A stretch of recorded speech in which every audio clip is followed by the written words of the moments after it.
Friendship. It's not about whom you've known the longest, it's about who came and never left your side. That is one of my favorite friendship quotes because of how insightful and true it is. So lately, I've been doing a lot of soul searching, really just analyzing sort of who I am, and where I want to go. But part of that is actually taking inventory of the people in my life that I consider friends. I'm talking like true friends, not acquaintances. We all have a ton of people that we know, but true friends, they're people you could probably count on one hand. All right, so when you're a kid, right? Who are your friends? Exactly, people that you go to school with, right? You're playing on the playground, maybe they live up the street from you. You are friends by proxy, people that are around you or in your immediate area. And as you grow, as you mature, you become closer with certain people. Certain people you share more common things with, right? Other people you were great friends in the earlier years, like 3rd grade. By 7th grade, you have no idea whatever happened to what's his face who smelled like bologna. But something happens. When you graduate high school, there is a fork in the road.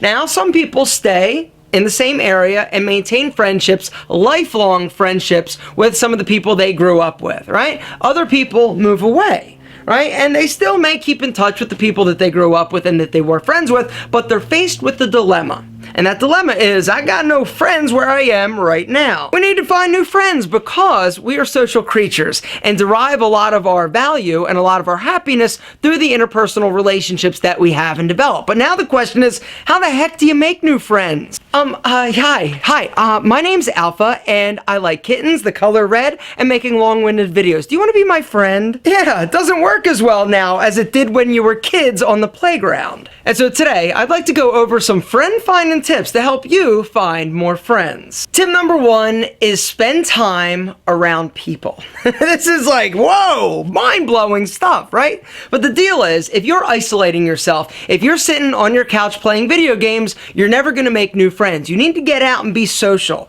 right? Maybe being social means going to a sporting event. Maybe it means going to a coffee shop. Maybe it means going and hanging out at a bar. But the fact is, in order to make new friends, you need to be around potential friends. Tip number 2, join a club, group, or organization of something that you enjoy doing. All right, the idea here is that you're going to go out, you're going to be doing something social that you like. You're going to be meeting people that also enjoy the things that you like. And so it just kind of makes sense when you think about it at a basic level that if there are a bunch of people around you that all like basket weaving, guess what? Friendships are gonna bloom. And cool baskets. Tip number 3 is volunteer. Go do something good for the community that you're not getting paid for. What you're gonna find is that a lot of the people that you're working with, you're gonna develop a bond, a camaraderie, because you're working towards a goal. Not because you're getting paid, because it's something good to do. And the people that you meet are going to have similar values. Tip number 4 is when you're out and about and you're around people, start conversations. Talk to everybody. Now, the majority of people you're going to talk to, it's going to be like, yo, you can't wait to leave because the conversations are going to be DOA, dead on arrival. But once in a while, you're going to strike up a conversation with somebody that's actually going to stick. And you're going to find that this conversation leads to more conversations, i.e. a friend. Bringing us to tip number 5, which is make small talk. Small talk? No, I hate small talk, guys.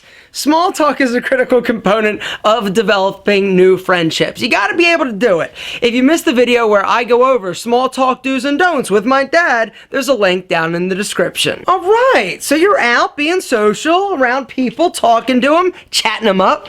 Right? Well, tip number 6 is incredibly important, and that is reintroduce yourself at the end of a conversation. My name again is Aaron. What was yours? Because this is a way to try and get that name to stick, to basically reiterate and to drive it home who you are and get their name once again. Then it's really important to try and remember that name if you hope to see them again and actually develop a friendship. Because you can only ask somebody their name so many times before it's rude. A trick that I use in order to remember names is when somebody tells me their name, I will think of somebody else I know with that name and picture them. So whenever I see this person, I picture this person, and I remember their name. Does that make sense? Tip number 7, accept every invitation. True story. I have a good friend. Her name is Amy. Amy went through a messy divorce. In the process, lost a lot of her good friends. And so what she decided when she was sort of bummed out, right? She's like, yo, I don't have all these friends anymore. I'm sort of a little bit lonely. I'm not being as social as I'd like to be. What she decided for 1 year was to accept every invitation that people offered. And what she found is that she had the best year of her life. By the end of it, she had some friends that she loved that were incredible, that she never would have met if she stayed isolated and didn't say yes. Gentlemen, accept invitations. Say yes. It kind of makes sense. Tip number 8 is ask other people to do things. You got to be willing to push yourself a little bit outside of your comfort zone. If you're a shy person, and a lot of times people that are lacking in friends, they do suffer from a degree of shyness or a little bit of social anxiety.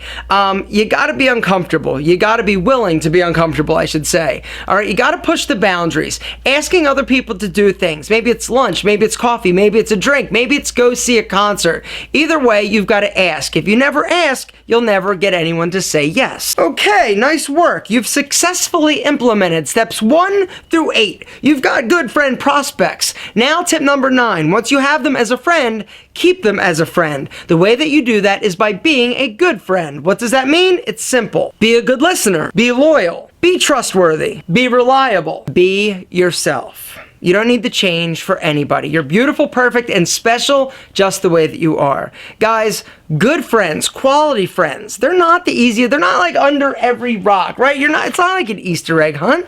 Unfortunately, it's not. And you can't put an ad on Craigslist because you get some weird-ass dudes showing up being like, I want to be your friend, right? Whoa, no! Finding new friends is not easy, but it is possible. But the only way that it's possible is if you're willing to be uncomfortable and put yourself out there. You need to set yourself up for success, both in life but also in friendship as well. If you're expecting your friend, your new best friend, to deliver your pizza, guess what? You're going to be going through a lot of pizza and probably gain a lot of weight. Because it's probably not going to happen. But it could. You never know. Talk them up. Chat them up.